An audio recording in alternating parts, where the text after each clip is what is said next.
What's going on, gamers? What's going on, Mass Effect fans, Bioware fans from the past, of course. So we have the project director and executive producer at Bioware, which says leading a veteran team to build the next Mass Effect game, has stated some comments to defend the game after the recent Dragon Age Veilguard controversy. As you see, his name is Michael Gamble. So let's go down here, and it says previous many other Mass Effect games. This is what he said, and I'm gonna keep this here to remember what he said. He said, "Lots of people asking me about Mass Effect now that Veilguard reviews are out, and October 31st is close. Both are from the studio. Yeah, so the same studio. Oh boy. But Mass Effect is Mass Effect. How you bring a sci-fi RPG to life is different than other genres or intellectual properties, which means IPs. And has to have different kinds of love." It's interesting that he says that because you're like, wait, hold on, what do you mean by that? And then as we go down into the statement, we're going to talk about this. He says, regarding tone questions, Mass Effect will maintain the mature tone of the original trilogy. This is all I'm going to say for now. So he's going to have a lot more to say, obviously, later on. I don't know if a lot of people have seen this, but that's some pretty interesting statements he just made here. One, he didn't say it wasn't going to be woke, and he didn't say it wasn't going to be DEI infected. But what he did say is that if we look at these words carefully, he says both are from the studio. So, okay, yeah. But Mass Effect is Mass Effect, so it's not going to be like Dragon Age. It's not going to be led by a non-binary character or individual. How you bring a sci-fi RPG to life is different than any other genres or IPs. So he's saying that he wants it to remain sci-fi and remain uh, the trilogy that it is, according to the statement here, and it has to have different kinds of love.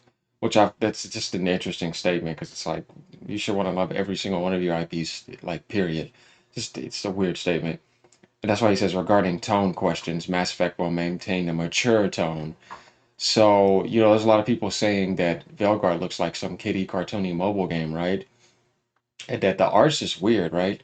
But his statement here, we're going to hold him to the statement. It's going to maintain the mature tone of the original trilogy because I care about that way more than I do about the Dragon Age series. I think a lot of people can attest for that. And that's what he said. That's all I'm going to say for now. And then it says, Mass Effect has always had its fair share of humor and silliness. Serious characters put in humorous situations. That's the next thing he said. So I want y'all to let me know what y'all think about that. Definitely Mass Effect fans, you know what I mean? Gamers in general. Going down here. Although I have my issues with Dragon Age Veilguard, I really do appreciate your open communication and dedication to the Mass Effect. It feels like you're tapped into what makes the franchise important and beloved. Mass Effect has had a profound impact on me and many others, and I really hope you guys can capture the depth and wonder once more. I also hope the lore stays consistent and true, and we get to see the outcome of previous events and choices from past games. Yeah, we don't want this pile of garbage right here, where the only thing you thought was somewhat decent was the multiplayer. It's not why people want to pick up a Bioware game.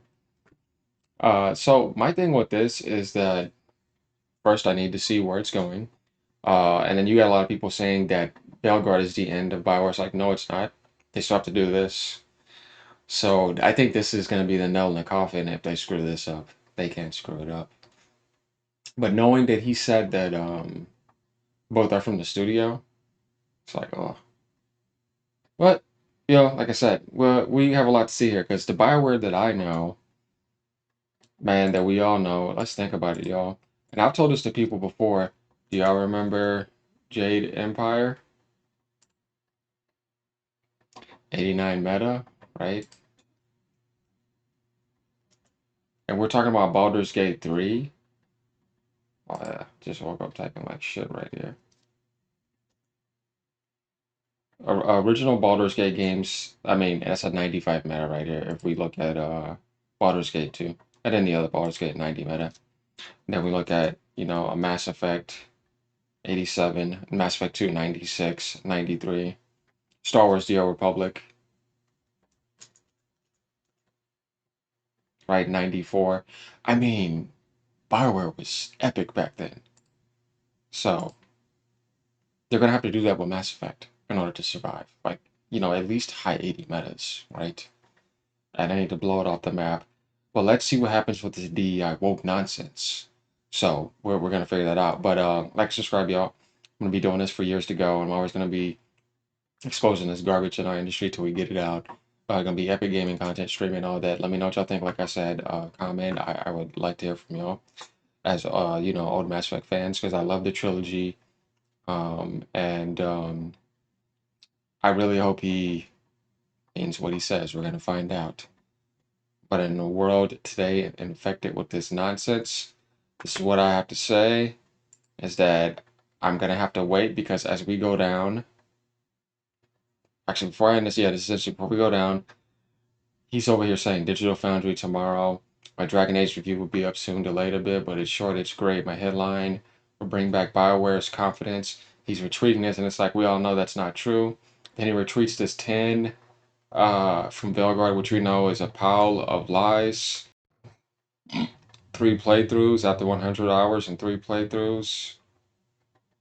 Dragon Age to Veilguard, he retweets the IGN review, the Eurogamer review.